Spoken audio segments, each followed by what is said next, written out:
Samantala mga ka-RSP, lalo na po sa mga nanay o buong pamilya na nakatutok po sa atin, sigurado po ba kayo na safe sa mental health ng inyong mga anak ang kanilang mga kakaibang napapanood sa internet? At pamilyar po ba kayo sa salitang brain rot? Dahil dyan, ating tatalakayin sa umagang ito ang isang pag-aaral patungkol sa brain rot.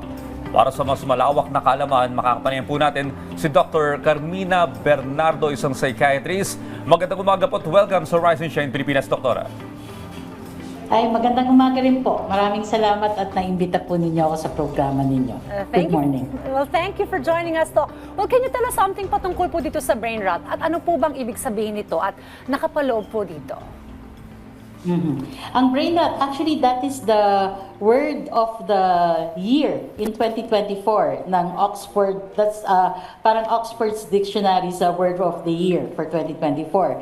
Ang brain rot, ito ang nangyayari sa abilidad natin, sa pag-iisip natin. Like for example, sa attention span, sa concentration natin, sa ability natin to compute or ability natin to make decisions.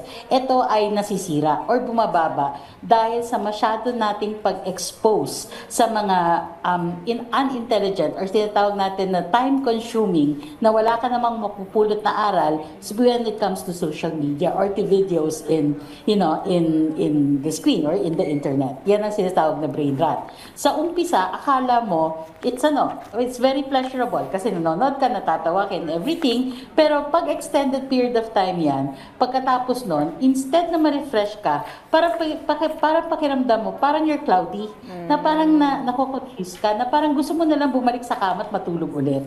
So that is actually brain rot. Instead of stimulating you, it actually does the opposite. Mas nasisira yung brain functions mo. That is yun ang ibig sabihin nun.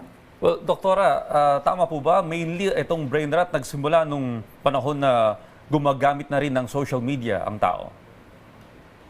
Yes, yun ang napansin eh. Although hindi kagad na nakabit, there is no actual link na makikita natin between increase of social media at saka brain rot. It is observed na nung tumaas ang social media or nagkaroon ng social media, tumataas din yung sinatawag natin na brain rot.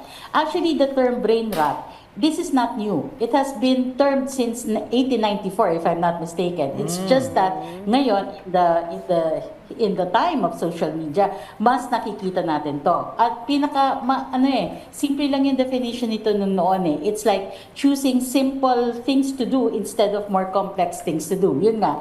Yun ang mukhang nangyayari sa atin. Mas gusto na lang na manood without really absorbing kung may aral ba tayong nakukuha doon. Yes, it's funny.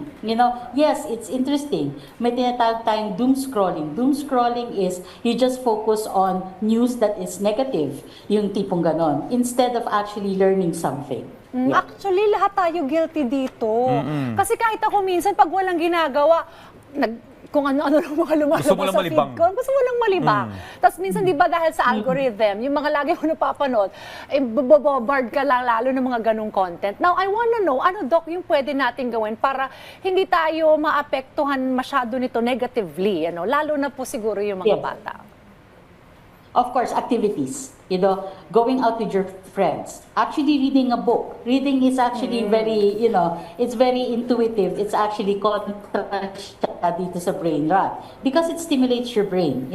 You go in for hobbies. You go outside. You become social. When you say social, is that you go out with your friends. You eat outside. You converse. Actually, when in the time of social media, yan din yung napapansin namin na bumababa.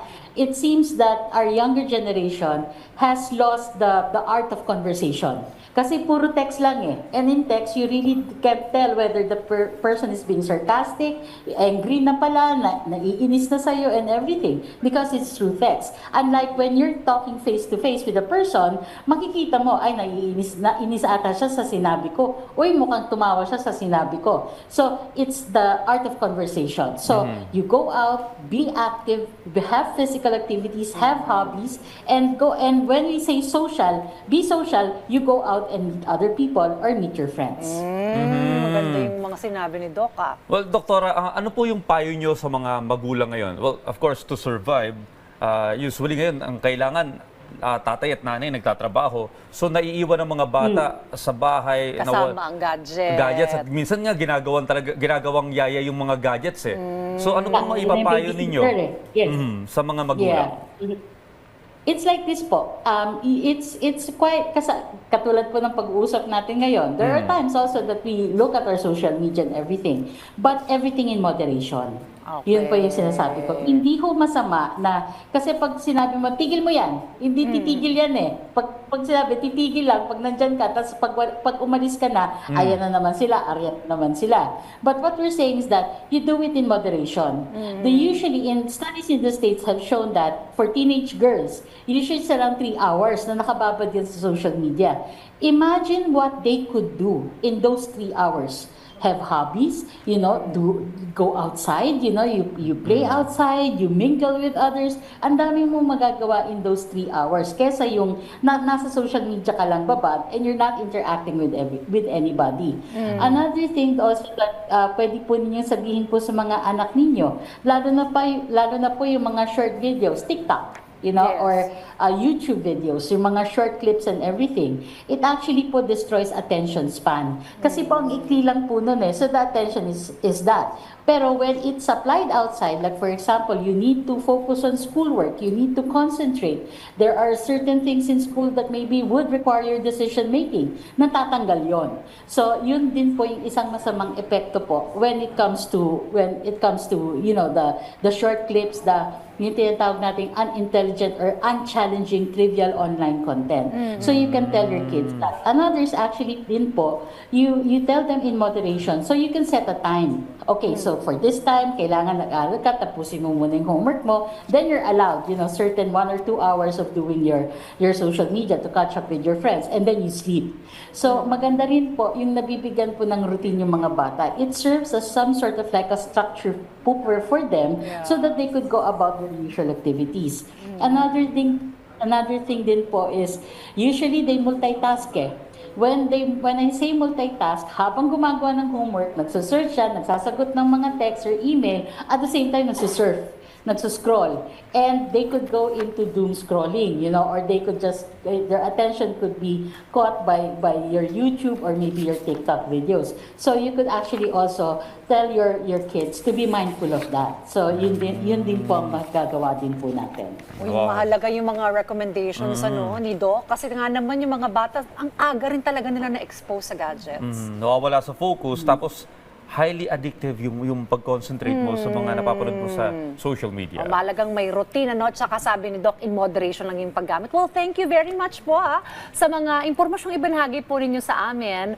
Dr. Carmina Bernardo, isa pong psychiatrist. Thank you, Doc. Maraming salamat, Doc.